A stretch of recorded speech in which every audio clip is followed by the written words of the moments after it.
Hey y'all, check out this pendant light that I made for my studio. I made the whole thing out of 4-inch wood tasting spoons. I used a pendant light kit from Lowe's, 1,700 spoons, and 13 lampshade rings to make this light. So let me show you how I did it.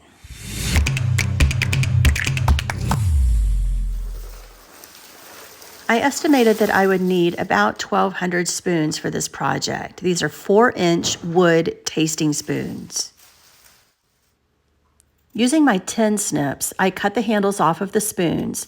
I'm not gonna lie, by the time I was finished, my hand hurt so badly and I had blisters on my thumb. But I just found a good podcast to listen to and I was done before I knew it.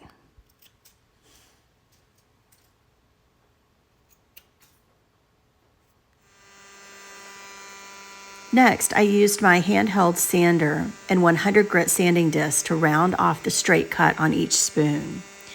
Since these ends would show, they needed to be pretty. You can see how it looked before with that squared off end. So I just ran it over my sander a couple of times, rounding off those corners.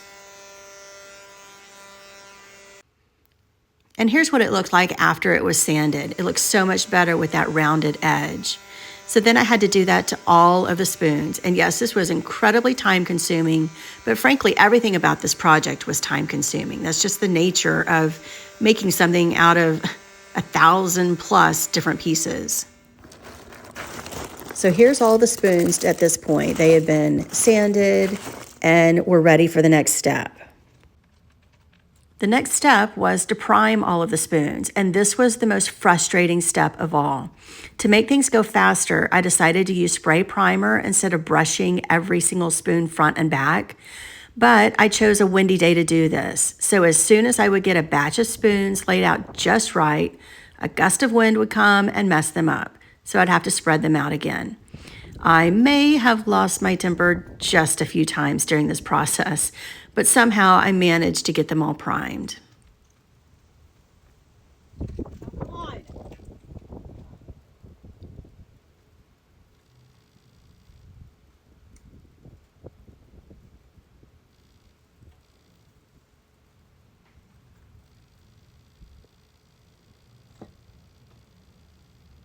I used Rust-Oleum Painter's Touch 2X primer for this, which presented its own challenge.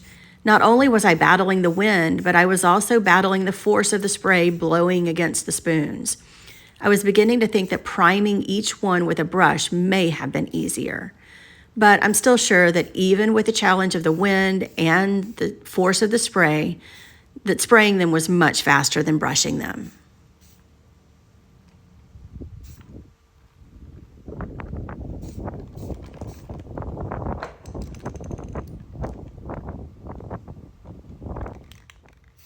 I somehow managed to get the fronts done, and then once I flipped them over to do the backs, the spoons stayed put much better. So this part of the process was much quicker and easier. I wanted the light to be a funnel shape with the biggest lampshade ring at the top and the smallest at the bottom. So I started at the top with a 22-inch diameter ring, and then a 21-inch and a 20-inch, and so on, for a total of 13 lampshade rings that formed the frame for the light. To determine how many spoons I needed for each lampshade ring, I measured the diameter of the ring, and then, because I avoid doing math when possible, I found an online calculator to find the circumference. Then I used that measurement to measure and mark the lampshade ring in eighths. So when I was finished, the lampshade ring had 8 equally spaced black marks. The purpose of these marks is to show where the lampshade rings would connect to each other. So each ring would be connected to the ring above it and the ring below it in 8 different places. This would give the whole structure plenty of stability to keep it from shifting and tilting off balance when it was finished.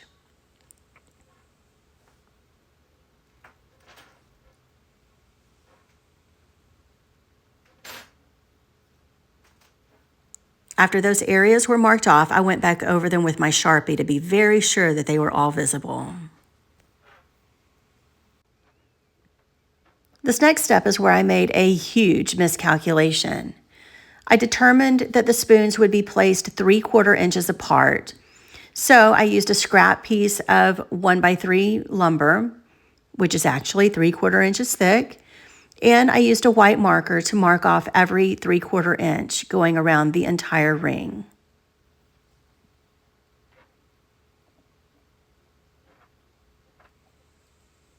I made sure that none of the white marks fell directly on top of any of the black marks because, again, I needed those black marks to be free and clear because that's how the light was going to be assembled. And then I simply counted the white marks to determine how many spoons I needed for that ring. So with that number in hand, I counted out the number of spoons that I needed for that ring, plus about 4 extras just for good measure. And then using 220 grit sandpaper, I sanded each spoon front and back. Now I know that people hate sanding. Some people go to great lengths to avoid sanding their projects, whether it's painting cabinets, painting furniture, or painting a project like this. But let me remind you that each subsequent step in a project can only be as good as the previous step. So if you think that you can put paint over a rough surface and end up with a quality finish in the end, you are kidding yourself. If you're going to do a project, put the time in and do it right and end up with a quality finish. So sand your projects, people. Whether you're painting your cabinets or making a painted pendant light, sand your projects.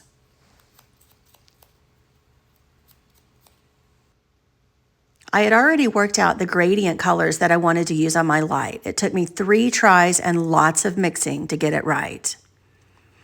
And then when I mixed my colors, you can see that I didn't need much of each color at all. After all, these are tiny little spoons. So I used a small flat craft brush to paint the spoons, and I painted the entire surface all the way to the edges. Once I got the first coat on, the spoons were dry, so I went back and did a second coat of paint. This was the fun part of the project, but I love painting. I think it's so relaxing. Plus, this was a great opportunity to get caught up on a lot of podcasts.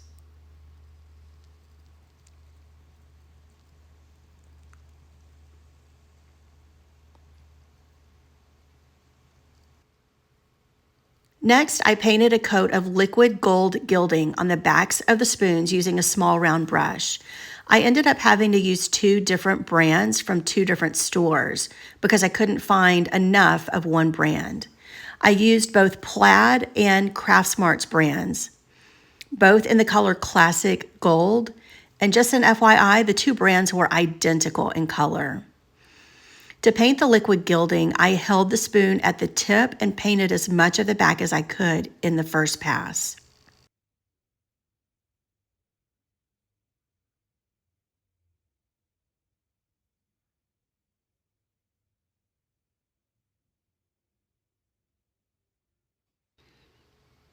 The gilding dries very quickly, so after I finished the first pass, I went back and painted the tips.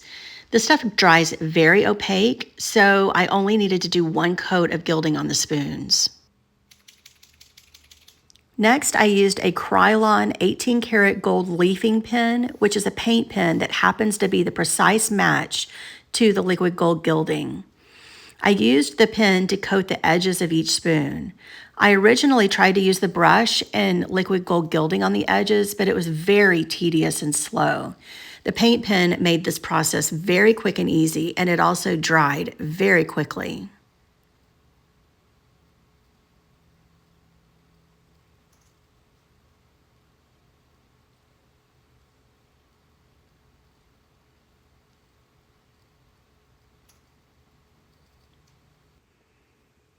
With the backs and the edges finished, I wanted to add just a little bit of a gold detail to the front of each spoon.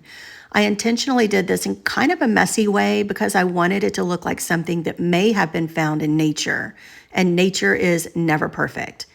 So again, holding the tip of the spoon, I painted a little messy border around the edge of each spoon on the first pass. And then by the time I finished that first pass, the gold was dry. So I flipped them over and painted the border on the tip of each spoon. And here's what they looked like when I finished adding that border to the front of each spoon. You can see how intentionally imperfect they are, but collectively they're really beautiful. So with that last gold detail on the fronts, the spoons were finished. But before I could add the spoons to the lampshade ring, I needed to drill a hole in the top of each spoon. To do this, I used my Dremel with a tiny drill bit. I didn't measure or pre-mark anything for the placement of the holes. That would have taken way too long. I just eyeballed the placement to make the process go faster. And I did get faster with the more I did.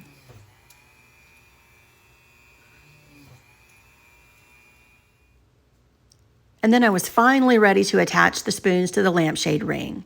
I did this using 10mm jump rings and needle nose pliers. I would use that tape later. To open a jump ring, you don't pull it apart, you twist it open. So I twisted open a jump ring, put it through the hole in the spoon, put it around the lampshade ring, and then used my needle nose pliers to twist the jump ring closed. My first few attempts weren't great. I had a hard time getting the rings to close completely, so I was starting to have my doubts that this would even work. But with practice, I actually got really good at closing the rings precisely, and I got pretty fast at the whole process. Here's a look at the sped up process, but honestly, after I got the hang of it, my actual speed was only just a little bit slower than this. I mean, I got really fast at attaching these spoons, and I got good at closing those jump rings. Of course, this project with over 1,000 spoons gave me the opportunity to have lots of practice, so naturally I got better and faster with all that repetition. And here's what the ring looked like once all of the spoons were attached. I still had one more thing to do to prepare the ring for assembly. Remember those black marks that I made to show where the rings would attach to each other, like this one right here and this one right here? I needed to get the spoons separated into bunches between those black marks. To do that, I counted the number of white marks between the black marks and then counted out that number of spoons, and then I gathered them between the black marks and taped them into place so that they would stay put. That way the spoons wouldn't be moving and shifting as I tried to assemble the light. And once the light was assembled, each section would have the proper number of spoons.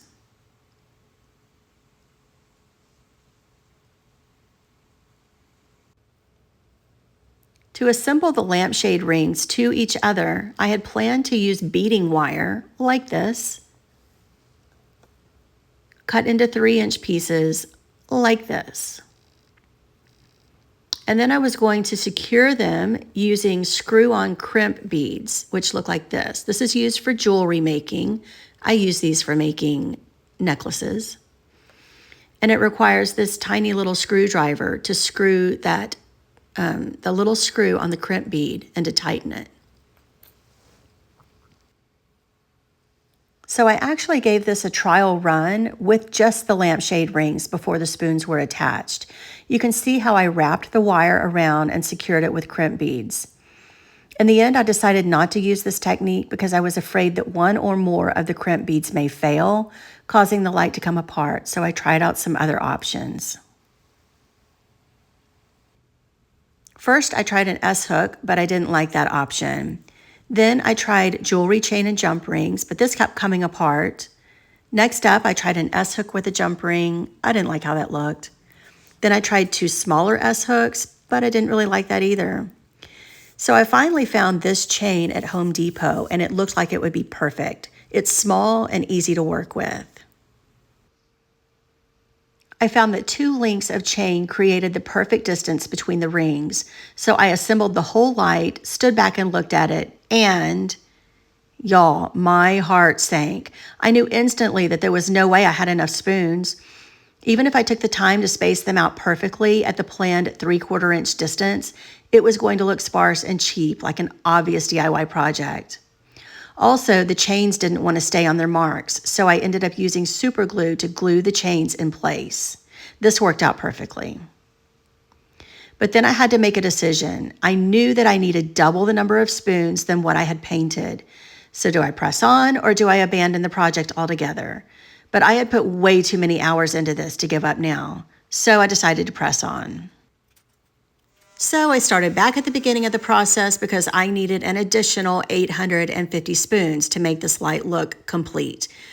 Thankfully, my mom and a friend helped me do a lot of the painting. Attaching the other 850 spoons was much harder than before because the light was already assembled, and there was no way I was going to disassemble it at this point. So I had to sit on my scaffolding for hours and hours attaching the rest of the spoons. But in the end, I really think it was worth all of the effort. I am so pleased with how this light turned out. And even though it took over a month and countless hours to finish, I'm very glad that I pressed on and didn't give up, because now I have a truly one-of-a-kind pendant light for my studio. I love that it's basically a functional piece of art. And by the way, it's beautiful at night too. Here's how it looks at night when it's the only light on in the room. So what do you think? Was it worth it? Would you take on a project like this?